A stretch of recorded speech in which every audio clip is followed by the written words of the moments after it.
This is a fairly basic project and isn't even worth a video, but I wanted to see how making one of these without using a drill press would go. I used the 1x4 and I decided I would at least give it a bit of a rustic look by attaching a wire brush to my drill. Using the edge of the brush, I ran it across the board along the grain. This is an easy way to weather a board and give it a more reclaimed look without actually having to look for a reclaimed wood.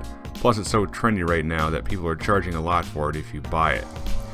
After the rustic look, I cut a few boards at 45-degree angles over on the miter saw. Only one end needs to be cut, but it might look better if you angle both ends in the same direction so the top end is parallel to the surface it's sitting on. Using a 1.5-inch Forstner bit in my drill, I started drilling perpendicular to the wood to get a good starting point.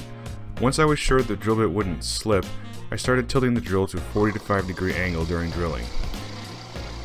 Then it's just a matter of finding the balance point of the wine bottle. You can do a bunch of calculations to figure out all the angles and lengths, but it's easier to use a scrap piece of wood, cut it a little long, then trim it down as needed. By trim it down, I mean like 1/4 of an inch at a time. Cutting off too much and you'll never get it to balance. This isn't really a practical way to display a wine bottle since it doesn't seem to be all that stable, but it was fun to try,